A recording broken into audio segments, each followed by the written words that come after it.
দেখেন লোকজন আগুনের পূজা করে। কিসের পূজা করে? আবার পূজা শেষ আগুনের মধ্যে পানি ঢেলে দিলে আগুন নিভে যায়। মাথায় ধরে না কি রে, আমার খোদা কই গেল হঠাৎ করে, এতক্ষণ তো ছিল। ধরে নিলাম ফর এন এক্সাম্পল আগুনটাই আমার খোদা, এতক্ষণ তো আগুন রে নম নম করতো, তো পানি দেওয়ার পরে আমার খোদা গেল কই? প্রশ্ন আছে না নাই? দেখেন কিভাবে ইন্টেলেক্ট, রেশনাল, সৃজনশীলতার বুদ্ধিমত্তাকে তিনি কাজে লাগিয়েছেন। খেয়াল করেন, আমরা চিন্তা না করে সিলে কান নিচে শুনে দৌড়, আছে না নাই? যাচাই করার প্রয়োজন বোধ করি না, ভেরিফাই করার প্রয়োজন বোধ করি না। এটা মহামারীর আকার ধারণ করেছে আমাদের সমাজে, সমাজটা শেষ। সাইয়েদনা ইব্রাহিম ভাবলেন আগুন আমার রব হয় কি করে, এটাতে পানি ঢাললে এটা গেল কই? তিনি বললেন না, আগুন আমার খোদা হতে পারে না। এরপরে দেখলেন সবাই গাছের পূজা করে। কিসের পূজা? ঘরে যখন লাকড়ি দরকার, গাছ নামক খোদারে কোপাইয়া শেষ করে ফেলে। কথা বুঝে নাই মনে হয়? যারা গাছের পূজা করে, যখন লাকড়ি দরকার, কাঠের দরকার, তখন খোদারে কি করে? কোপায়, কোপায়া সাইজ। তো খোদারে কোপায়, এটা কেমন খোদা? এরপর দেখলেন কিছু লোক গরুর পূজা করে। কিসের পূজা? এদেশেও আছে না নাই?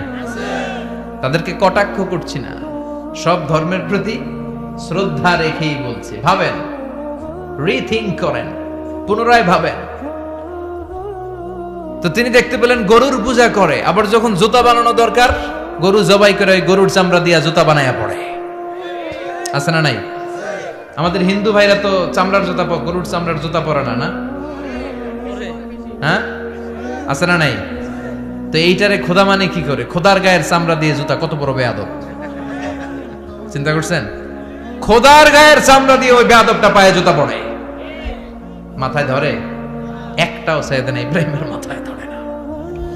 এরপর সাইয়েদনা ইব্রাহিম দেখলেন মূর্তির পূজা করে। বিশাল বিশাল মূর্তিগুলোর সামনে দাঁড়িয়ে চোখের পানি ছাড়ে পড়ে। जो तो मिटाना चाहे जीवन का तृष्णा, सुबह शाम बोल बंदे कृष्ण कृष्ण कृष्ण। আছে না নাই? মূর্তিগুলোর সামনে যেয়ে পড়ে বন্দে মাতরম, বন্দে মাতরম, জয় জয় রাম সীতা রাম, জয় জয় হরে কৃষ্ণ হরে রাম, ওম নমঃ ভগবতী বাসুদেবায়। আছে না নাই? তো উনার এটাও মাথায় ধরে না, কারণ উনি দেখলেন কিছুক্ষণ আগে এগুলোর মাটি কাদা দিয়ে মূর্তি বানাইছে ওরা, এরপরে ডিজাইন করে এগুলোর সামনে ওম নমঃ পড়ে। তো এইটা ওর খোদা হয় কেমনে? যারা বানাইলো এরাই না মূর্তির খোদা। কথা বলেন, বুঝে শুনে উত্তর করেন। কাদার মাটি দিয়ে আমি মিজানুর রহমান আজহারি একটা মূর্তি বানালাম, মূর্তি বানিয়ে এটার আগুনে পুড়ে শক্ত বানালাম, এরপর আমি নিজ হাতে রং তুলি দিয়ে ডিজাইন করলাম, এরপরে এটার আমি বসালাম। বলেন তো আমি এটার স্রষ্টা না এটা আমার স্রষ্টা? এটার বানাইছে কে? মিজানুর রহমান আজহারি এই মূর্তির স্রষ্টা। চিল্লা এখন ঠিক কিনা? তো যেটারে আমি বানালাম এটার আবার ওম নমঃ ভগবতী হবে? মাথায় ধরে না, উনার মাথায় ধরে না। উনি চিন্তা, গবেষণা, অনুসন্ধানের মধ্য দিয়ে সত্যের সন্ধান পেয়েছেন। মহাসত্য এমনি পান নাই। দিন গড়িয়ে রাত আসে, সাইয়েদনা ইব্রাহিম আকাশের দিকে তাকায়, তাকিয়ে দেখে ধ্রুব তারা। কি তারা? সবাই দেখে ধ্রুব তারারে পূজা করে। এবার নিজের সাথে কথোপকথন কি করলেন এই কোরআন সাক্ষী। ফালাম্মা জান্না আলাইহিল লাইলু রাআ কাওকাবান ক্বালা হাযা রাব্বি ফালাম্মা আফালা ক্বালা ইন্নী লা উহিব্বুল আফিলিন। সুবহানাল্লাহ পড়েন। দেখেন নিজের সাথে নিজের বোঝাপড়া। রাত্রিবেলায় যখন ধ্রুব তারা দেখলেন, সবাই পূজা করে, এবার মনে মনে কথা কয়। কেমনে কথা কয়? এই যে শুরু করছিলাম একটু আগে, বললাম না যে মনে মনে কথা আছে না নাই? মনে মনে কথা কয়, কিরে এটা তো সুন্দর, এটাই মনে আমার খোদা। কিছুক্ষণ পর যখন দেখে তারা নাই, কয় না এটা খোদা না, এটা হুদা। এটা কি? খোদাই কি আমার ছেড়ে চলে গেলে চলবে? আমি অসুস্থ হইলে আমার দেখবে কে? অসুস্থ হইলে আমার সুস্থ করবে কে? বিপদে পড়লে আমাকে উদ্ধার করতে হবে কে? তার মানে আমার খোদা আমার ছেলে চলে যায় না, এই তারা আমার খোদা হতে পারে?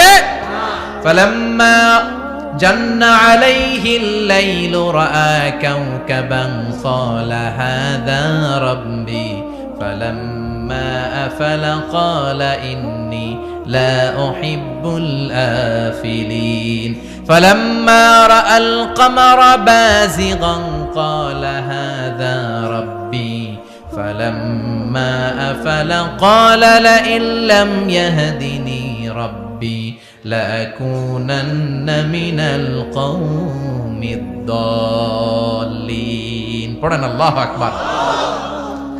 এরপরের দিন যখন চাঁদ দেখলেন, পূর্ণিমার চাঁদ, দেখতে ওইটা তারার চেয়ে ছোট না বড়? কম সুন্দর না বেশি সুন্দর? পরের দিন চাঁদ দেখে তিনি দেখলেন সবাই চাঁদের পূজা করে। এবার আবার মনে মনে কথা, তাইলে ওইটা না এটাই মনে হয় খোদা। আল্লাহর কসম, এগুলো কোরআনে আছে। কিভাবে উনি মহাসত্যের সন্ধান পেয়েছেন সব আল্লাহ কোরআনে তুলে ধরেছে। না না, ধ্রুব তারা আমার খোদা না, খোদা হইলে হবে এই চাঁদ। এইটা অনেক সুন্দর। আবার রাতের শেষে চাঁদও নাই, মনে মনে খাইছে, খোদাই গেল কই? উনি খোদা খুঁজে পায় না, খোদা গেল কই? এবার উনি বললেন, হায় হায়, আমি তো বিপদে পড়ে গেছি, খোদা খুঁজে পাই না। আমার আসল খোদা যদি আমারে পরিচয় না দেখায়, আমি তো গোমরা হয়ে যাব। ফালাম্মা রাআশ শামসা বাযিগাতান ক্বালা হাযা রাব্বি হাযা আকবার ফালাম্মা আফালাত ক্বালা ইয়া কওমি ইন্নী বারীউম মিম্মা তুশরিকুন। এরপরের দিন সকালবেলা পূর্ব দিগন্ত থেকে যখন দ্বিপ্রহরের জলজলে সূর্যটা উঠল, গগন বিদারী তাপ দিয়ে গোটা বিশ্বটারে আলোকিত করে জানান দিয়ে যখন জলজলে সূর্যটা উঠল, তিনি বললেন, না না, ধ্রুব তারা খোদা না, চাঁদও আমার খোদা হলে হতে হবে এই সূর্যটা, ঠিক কিনা? হাদা আকবার, এটা অনেক বড়, এটা সবচেয়ে বড়, খোদা হইলে এটারই হওয়া লাগবে। আবার বিকেল বেলা পশ্চিম দিকে যখন জলজলে সূর্যটা ডুবে যায়, এবার উনি বিপদে পড়লেন। আল্লাহু আকবার। দেখেন, স্টেপ বাই স্টেপ সব বাদ দিয়ে কেমনে তিনি মহাসত্যের সন্ধান পান। বিকেল বেলা যখন সূর্য ডুবে যায়, কয় না এটাও আমার খোদা হতে পারে। এরপর তিনি দ্ব্যর্থহীন কণ্ঠে ঘোষণা করলেন, ইন্নী ওয়াজ্জাহতু ওয়াজহিয়া লিল্লাযী ফাতারাস সামাওয়াতি ওয়াল আরদা হানিফান ওয়া মা আনা মিনাল মুশরিকিন। সুবহানাল্লাহ। তিনি বললেন, না, গরু আমার খোদা হতে পারে না, মূর্তি আমার রব হতে পারে না, ধ্রুব তারা, চাঁদ, সূর্য কোনোটাই আমার রব হতে পারে না। মহাবিশ্বটা যে চমৎকার ভাবে চলছে, নিশ্চয় এমন একজন মহা ব্যবস্থাপক আছে, নিশ্চয় এমন একজন মহা কন্ট্রোলার আছে, যিনি দূর থেকে গোটা বিশ্বের সব কন্ট্রোল করে থাকে। তিনি কে? তিনি বললেন, ওই রবের দিকে আমি মুখ ফেরালাম, যিনি আকাশ বানালেন, জমিন বানালেন। তোমরা যেগুলোর পূজা করো, আমি এগুলোর পূজা করি না। আল্লাহর দেখে নাই, কিন্তু পেয়ে গেছে সন্ধান। সুবহানাল্লাহ পড়েন। কেমনে ইকুয়েশন ড্র করে, কেমনে পাটিগণিতের মতো মিলাইছে, না এটা বাদ, ওইটা বাদ, ওইটা বাদ, সব বাদ। পরে তিনি এই সিদ্ধান্তে আসলেন যে একজন মহা ব্যবস্থাপক আছে, একজন মহা নিয়ন্ত্রক আছে, যার ইশারায়, যার ইঙ্গিতে, যার অর্ডারে গোটা বিশ্বটা এক নিয়মে চলে। চিল্লা এখন ঠিক কিনা? স্টেপ বাই স্টেপ যেতে যেতে তিনি নিজের সাথে বোঝাপড়া করতে করতে, নিজের সাথে কথা বলতে বলতে আল্লাহর সন্ধান পেলেন। এখন আমরা চিন্তা করি না, গবেষণা করি না। সম্মানিত ভাইয়েরা, এই কোরআনে আল্লাহ বহুবার বলেছে, এই কোরআনে আল্লাহ চিন্তাশীলদের জন্য নিদর্শন রেখে দিয়েছে।